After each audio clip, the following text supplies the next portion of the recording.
So I heard loud and clear your book analogy, the rare book. What if I'm really old rare book? Maybe not biblical, but let's say I'm starting to look like Mark Twain a bit. So do I have a real barrier there? This is my restatement of a few chats I've had around age bias, which we know is real.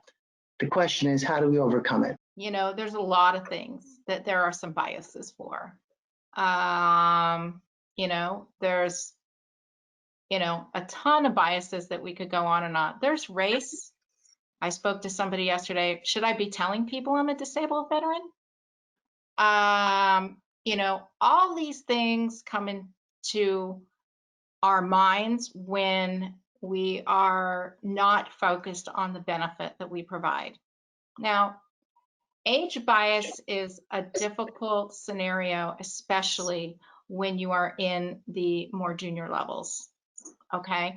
If you are in mid-management, or maybe you're, you know, you're just the type of person where all you've ever wanted to do was just be a worker bee and you've never wanted to go into management and you're just what us recruiter calls a steady Eddie.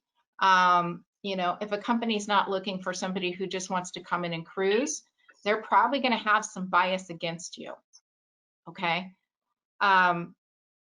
That does not pertain as much at the executive level.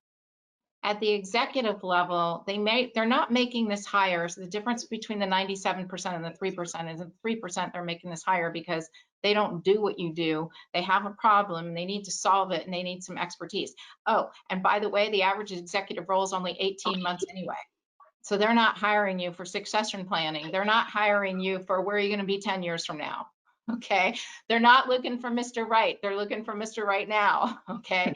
So when you lead with the benefit that you provide, all these other biases start to float away. They start to, if you're controlling the narrative with the problem you solve, that is their main concern. And if you're the one to do it, that was my epiphany when I realized, you know, 5 of these people got jobs and didn't have the things they told me they needed. They made a pretty good case on how they did solve that problem though.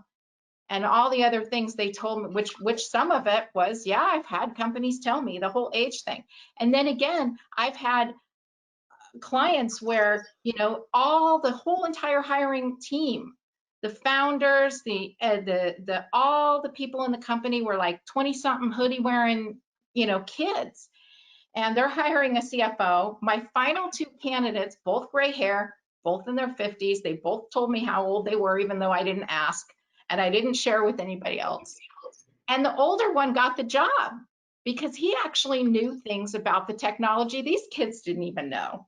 And they loved it. And they thought that was the coolest thing in the world. This guy is so, you know, relevant. I almost said hip and aged myself. He's so relevant, and yet he's got the experience to be able to hedge against some of these things that we know could come up. And the younger one was claiming age discrimination, and coincidentally, all he ever did the whole process was bring it up. And the other one didn't bring it up once.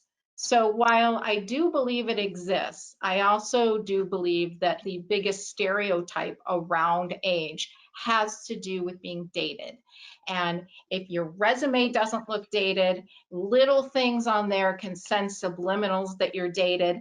And as long as you keep those stereotypes away, one of them being I'm dated, I'm not into that social media stuff, or that's new technology and fumbling with your Zoom when you're doing your meeting. And then the other one being resistant to change. Well, just so you know, I've done it that way for, you know, 30 years and I'm going to keep doing it that way. That resistance to change is going to present a barrier too.